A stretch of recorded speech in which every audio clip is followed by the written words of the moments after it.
হযরত আব্দুল কাদের জিলানী রাহমাতুল্লাহি আলাইহির ঘটনা আমরা প্রত্যেকেই জানি যে ওনার আম্মা হযরত আব্দুল কাদের জিলানী রাহমাতুল্লাহি আলাইহিকে ওনার জামার বাজের মধ্যে 40টা দিরহাম সেলাই করে দিয়েছিলেন। বাগদাদের উদ্দেশ্যে একটা কাফেলার সাথে হযরত আব্দুল কাদের জিলানী রাহমাতুল্লাহি আলাইহি সফর করলেন।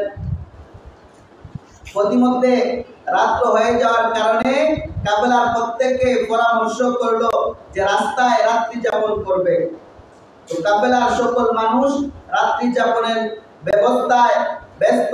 এমত অবস্থায় একদল ডাকাত তাদেরকে কি করলো? আক্রমণ করলো।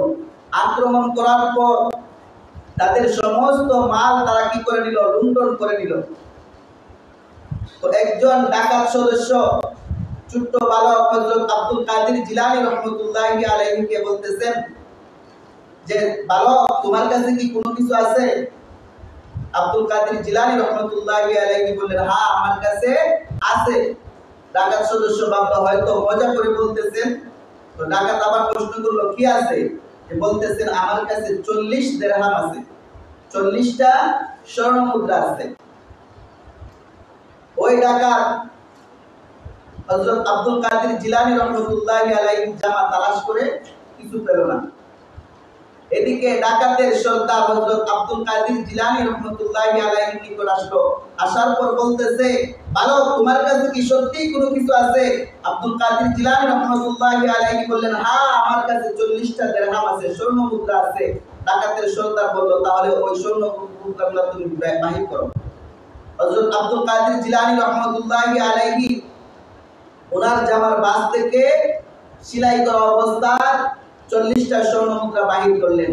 ডাকাতের সর্দার বলতেছে, তুমি কত বোকা বালক, তুমি কত বোকা! তুমি যদি আমাদেরকে তোমার স্বর্ণ মুদ্রার সন্ধান না দিতে তাহলে আমরা ওই স্বর্ণ মুদ্রাগুলো খুঁজে পেতাম না। তুমি আমাদেরকে কেন এই স্বর্ণ মুদ্রার কথা বলে দিলে?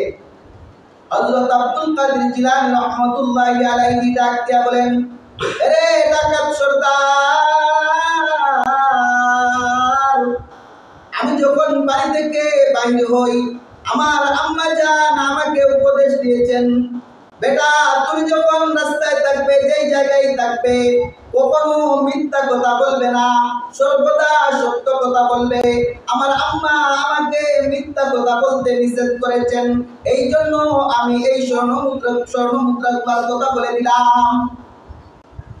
আব্দুল কাদের জিলানী রাহমাতুল্লাহি আলাইহি বলতেছেন যে আমার আম্মা জান আমাকে মিথ্যা বলতে নিষেধ করেছেন, এই জন্য আমি তোমাদের কাছে মিথ্যা বলি নাই।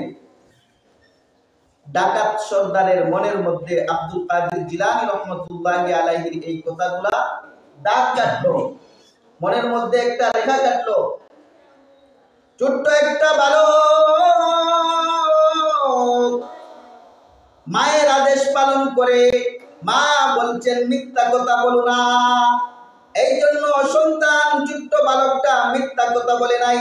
আমি তো বুড়ো হয়ে গেছি, সারাটা জীবন আমার আল্লাহর নাফরমানির মধ্যে কাটাইতেছি।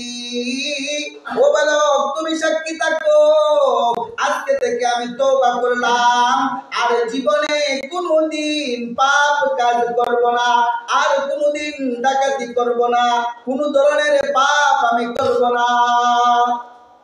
ডাকাত সর্দার যখন তওবা করলো, ডাকাতের অন্যান্য সঙ্গীগণ ডাকাতের সর্দারের এই তওবা দেখে তারাও কি করলো?